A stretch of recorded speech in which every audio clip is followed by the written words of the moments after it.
While it's been 50 years since the passing of the Fair Housing Act of 1968, we recognize 50 years is not enough time to erase hundreds of years of inequality in housing.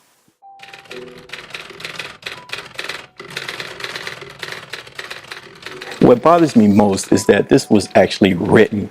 What role did the U.S. government play in unfair housing? The evaluator should investigate areas surrounding a location to determine whether or not incompatible racial and social groups are present. What role did the U.S. government play in creating all-white neighborhoods? Usually, the protection against adverse influences afforded by these means include prevention of the infiltration of lower-class occupancy and inharmonious racial groups.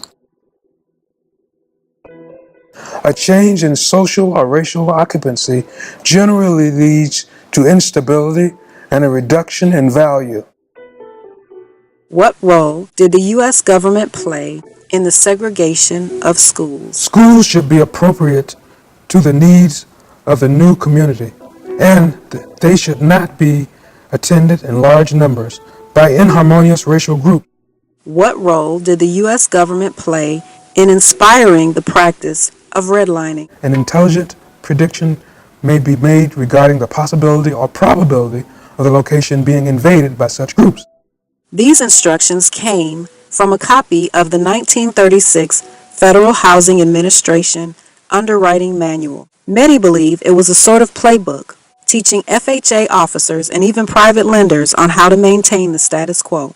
Yet, in effect, it gave permission to FHA lenders and local government leaders to draw red lines. This is the red line map of the Tampa Bay area. If a neighborhood is to retain stability, it is necessary that properties shall continue to be occupied by the same social and racial classes. It was written by someone who had no compassion or sensitivity to other classes of people. I'm not shocked. When you've been around for a while, you've seen the underhanded that people have dealt African American people. Yet I think some of the people at that particular time accept some of these restrictions as the norm. And to know that there were people back then that felt that my presence or the presence of my people would infiltrate and cause property values to go lower is something that in 2018 I think is insane. Very difficult to try to imagine the stress that was on those folks that these restrictions put on them.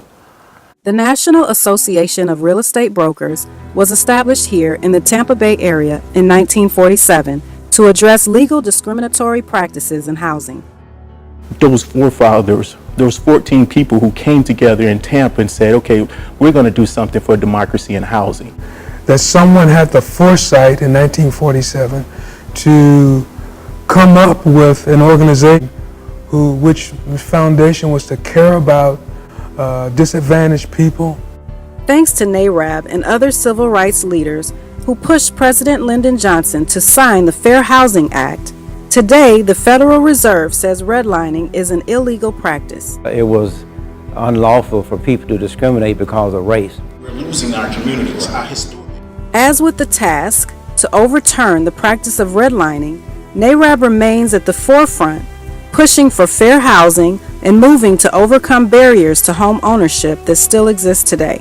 We're fighting those same fights today, although it's not as bad as it was then, but now the fight is a little different. It's a little more sophisticated. It has to do with more economics and getting jobs for African American people. And most of the wealth in this country was built by real estate, and we need to keep educating our young people to let them know that real estate is the entry point into building wealth. It's paramount to initiate some type of saving programs at the beginning of their adult life. The housing market, as we recover, the prices are going a lot higher, and the affordable housing in the price range that we are able to get approved for is just not available. We can get you approved, we can get you down payment assistance, we can get home vouchers, we just don't have a place to put you. We are in talks with the city of Tampa to go into some of our lower income neighborhoods to create affordable housing. Well, we've come a long ways. We still have a long ways to go.